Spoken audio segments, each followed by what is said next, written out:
Hello everyone.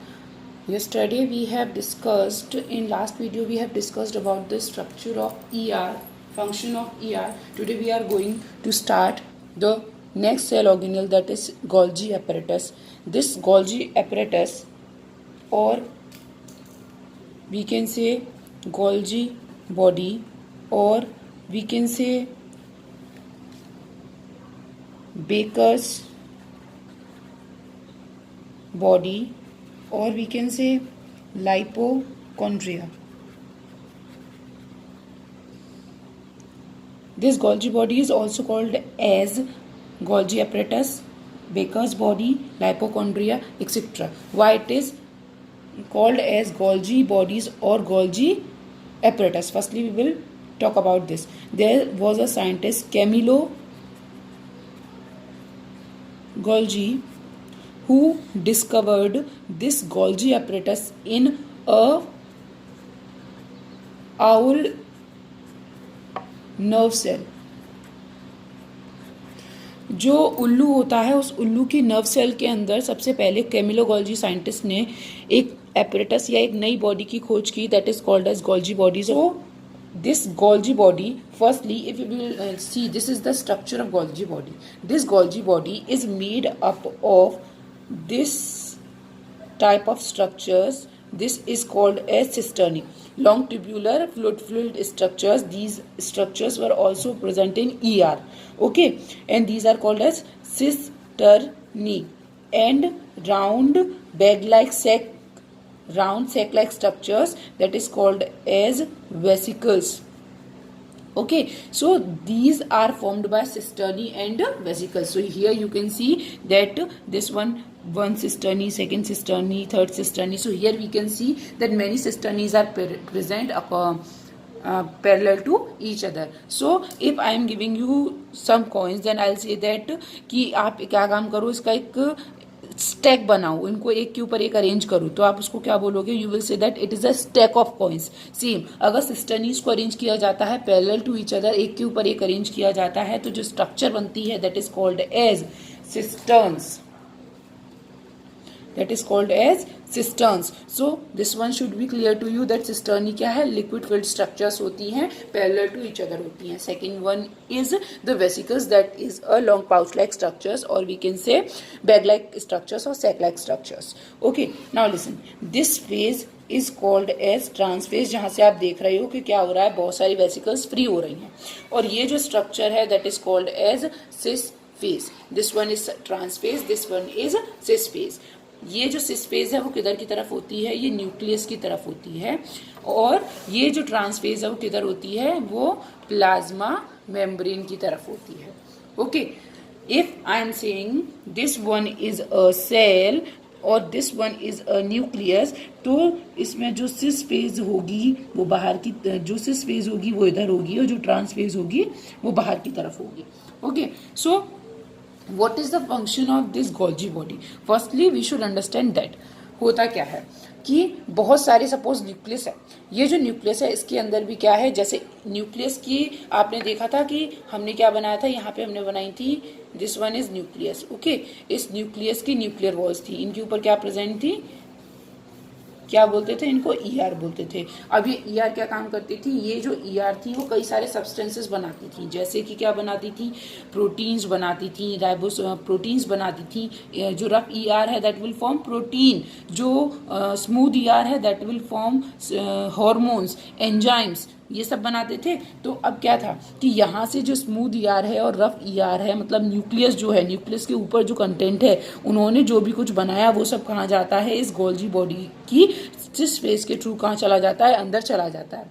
अब ये उस मटेरियल को यूज करके अलग कंपाउंड्स बनाते हैं और उन्हें पैक करके रिलीज करते हैं. लाइक जो इनकी सिस्टर्नी होती हैं उनके अंदर एक प्रोसेस होती है that is called as glycosylation. That is called as glycosylation. What is glycosylation? We know कि जो हमारा क्या है, जो ईआर है वो ईआर क्या बना रहा है? प्रोटीन बना रहा है, लिपिड्स बना रहा है. तो ये ग्लाइकोसाइलेशन प्रोसेस में क्या होता है कि, और इनके पास क्या है? ग्लूकोज है. Okay, these are synthesised by ER, ये ईआर ने बनाए हैं, protein, lipid and suppose glucose, ये इसने सेल से ले लिया। तो ग्लाइकोसाइलेशन प्रोसेस में क्या होगा कि इन तीनों कंपाउंड का यूज किया और इसने क्या बना दिया, ग्लाइकोलिपिड और क्या बना दिया, ग्लाइको प्रोटीन्स बना दिया। मीन्स जो ईआर था उस ईआर से कुछ और सब्सटेंसेस मिले, वो सब स्पेस के थ्रू गोल्जी बॉडीज में गए, गोल्जी बॉडीज ने अंदर ही अंदर ट्रांसफॉर्मेशन कर लिया, नए सब्सटेंसेस बना दिए और नए सब्सटेंसेस बनाने के बाद उन्हें वेसिकल्स जो इनके पास बैग लाइक स्ट्रक्चर्स प्रेजेंट हैं उन बैग लाइक स्ट्रक्चर्स के थ्रू क्या कर देते हैं, डिस्पैच कर देते हैं और कहाँ पहुंचा दिया इन्होंने, प्लाज्मा मेम्ब्रेन की तरफ इन्होंने पहुंचा दिया। As we know plasma membrane is made up of phospholipids, glycolipids. So इस तरीके से क्या है, तो that is called as Baker's body. Bakery में क्या होता है, नई नई चीजें बनती हैं, तो यहाँ पर उन्होंने क्या किया, जो गोल्जी बॉडीज हैं वो क्या काम कर रही हैं, बेकर्स बॉडी इनको क्या कहा जाता है मेनली ये क्या काम करती है, सीक्रेशन का काम करती है, मतलब कोई और प्रोडक्ट्स स्पेस के थ्रू अपने अंदर लेती हैं और कहाँ करती हैं, उसको प्लाज्मा मेम्ब्रेन की तरफ क्या कर देती हैं, रिलीज कर देती हैं।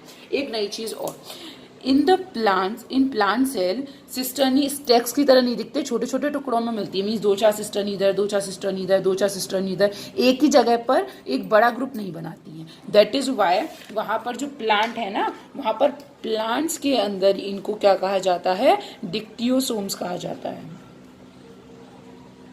सो डिक्टियोसोम्स का मतलब क्या है, स्मॉल पैचेस में मिलेंगी, ये किस में मिलती हैं, स्मॉल पैचेस में मिलती हैं, टुकड़ों में मिलती हैं। और एनिमल सेल में क्या है, एनिमल सेल में आप पूरा एक स्टेक या सिस्टर्न्स की फॉर्म में इनको इजीली देख सकते हो।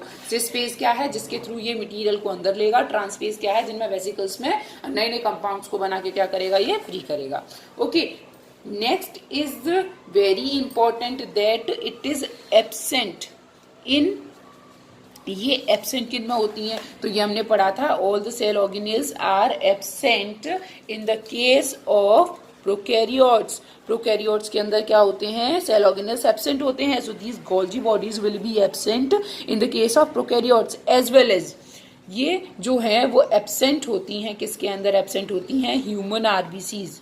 ह्यूमन जो होते हैं उनकी जो आरबीसीज होती हैं, रेड ब्लड सेल्स होती हैं, उनके अंदर भी गोल्जी बॉडीज एब्सेंट होती हैं। उसके साथ साथ फंगस जो है, कुछ फंगस भी ऐसे हैं जिनकी बॉडी में क्या है, पंजाए, कवक, उनकी बॉडी में गोल्जी बॉडीज एब्सेंट होती हैं। साथ ही साथ ये जो है वो क्या काम करती हैं, सीव ट्यूब्स। सीव ट्यूब्स क्या है, सीव ट्यूब्स होती हैं फ्लोएम, फ्लोएम हम पढ़ाएंगे, जाइलम ऑफ फ्लोएम पढ़ाएंगे।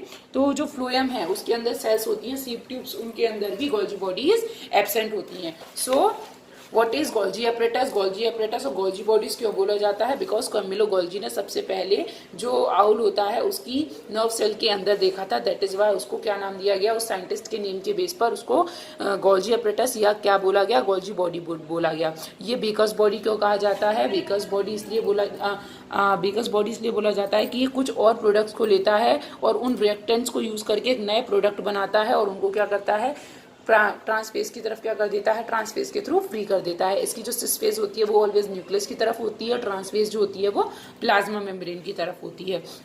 अगर मैं स्ट्रक्चर की बात करूं तो स्ट्रक्चर वाइज ये किसका बना हुआ होता है, सिस्टर्न्स का बना हुआ होता है। कई सारी cisternae parallel to each other arrange रहती है, सिस्टर्न्स का बना हुआ रहता है काफी सारी, लेकिन जो प्लांट्स होते हैं उनमें पैचेस में मिलते हैं, that is why that is called as dictyosomes. In animals that is called as normally that is called as कहना चाहिए Golgi apparatus and other names also.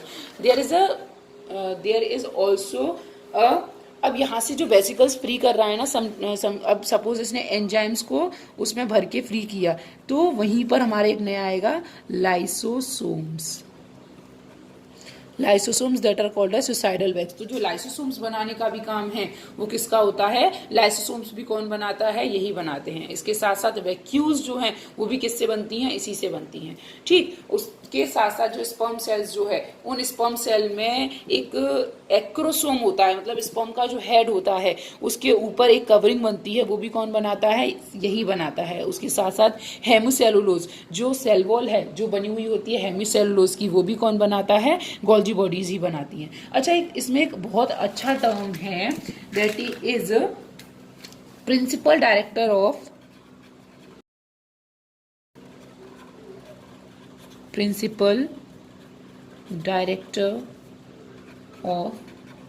मैक्रोमोलिक्यूलर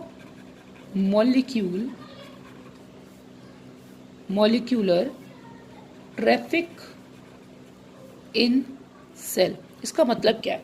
principal director का मतलब है कि कोई अच्छा, मतलब एक स्टेटस वाली चीज है। मैक्रोमोलिक्यूल्स का मतलब है इसके अंदर ट्रैफिक में क्या होता है, ट्रैफिक डायरेक्टर है एक तरीके से, मतलब जितने भी मैक्रोमोलिक्यूल्स बनेंगे, जितने भी नए मॉलिक्यूल्स बनेंगे, एक्स्ट्रा मॉलिक्यूल्स बनेंगे, वो सारे मॉलिक्यूल्स, जैसे कि हमें पता है न्यूक्लियस से क्या कनेक्टेड है, ईआर। ईआर जो भी कुछ बना रहा है वो सब कहाँ आ रहा है, गोल्जी बॉडीज में। गोल्जी बॉडीज उसको कहाँ कर रही हैं, अपनी तरफ से कन्वर्ट करके, ट्रांसफॉर्म करके, ट्रांसफेज के थ्रू आगे डिस्चार्ज कर रही हैं। तो इसका मतलब जितने भी मैक्रोमोलिक्यूल्स बने, चाहे वो प्रोटीन्स हों, विटामिन्स हों, एंजाइम्स हों, हार्मोन्स हों, that all will come inside this, and वो सब इसी से होके निकलेंगे। तो दैट इज वाई मैक्रोमोलिक्यूलर ट्रैफिक की तरह काम करता है, और प्रिंसिपल डायरेक्टर है जो कि उसको कंट्रोल करता है कि which molecule will go in which form, that will B controlled by this. So this is all. There is another term that is pleomorphic. Okay, this is we can say this Golgi bodies is called as pleomorphic. Why it is called as pleomorphic? क्योंकि अलग अलग cell के अंदर इसकी जो structure है ना वो अलग अलग है।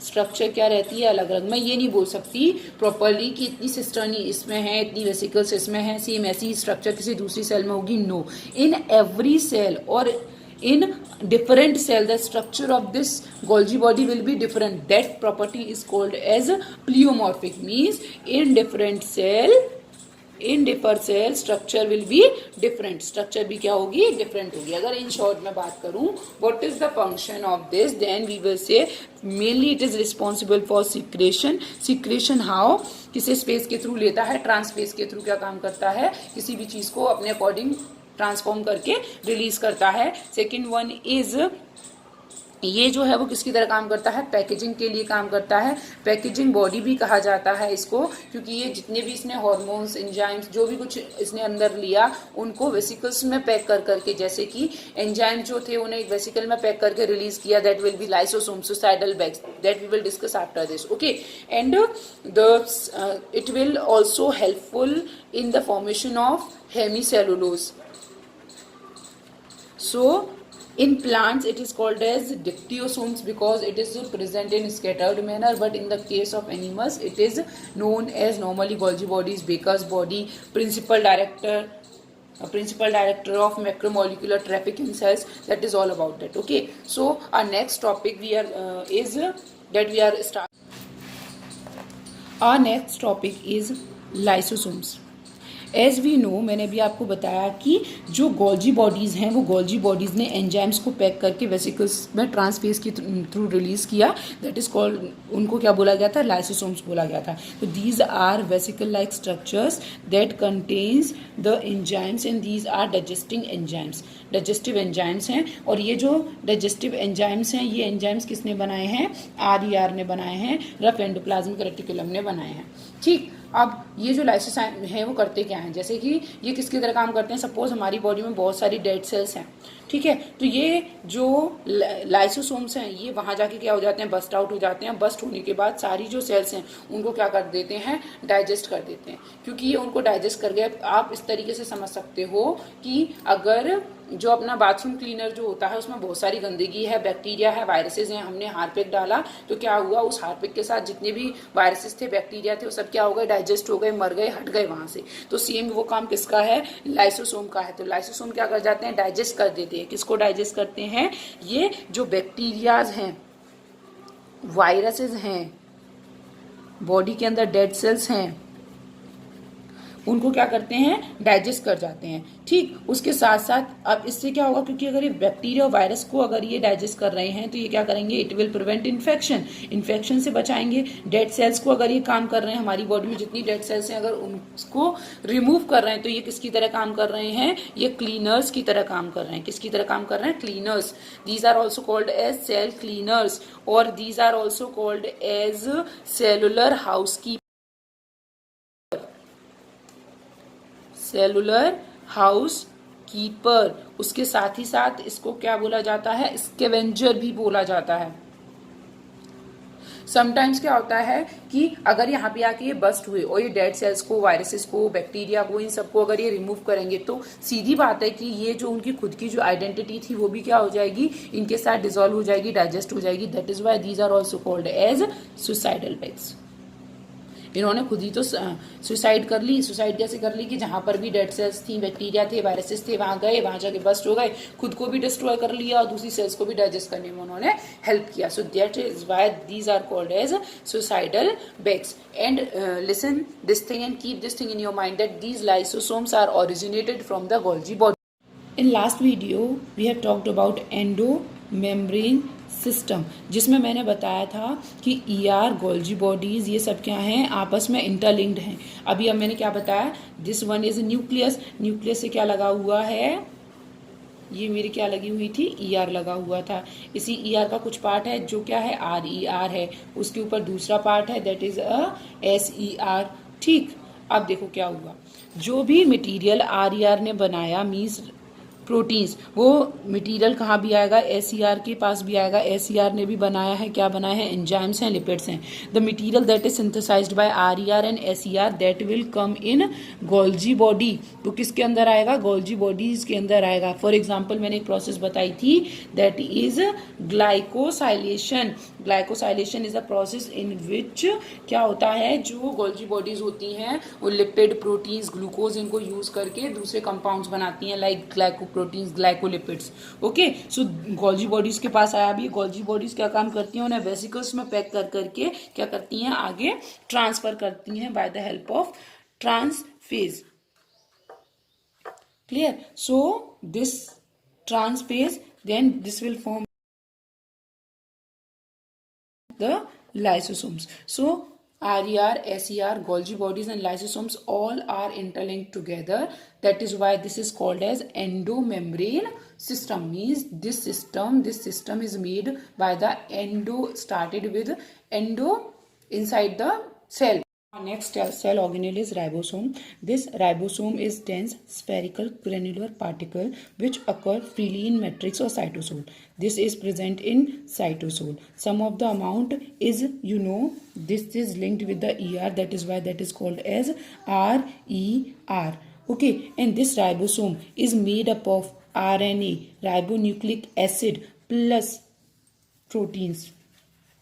These ribosomes are made up of RNA and proteins. These ribosomes are responsible or helpful in synthesis of proteins. These ribosomes are those particles in which RNA and protein is present. These are made up of RNA and protein only. There is no lipid in it. Okay, there is no membrane over it.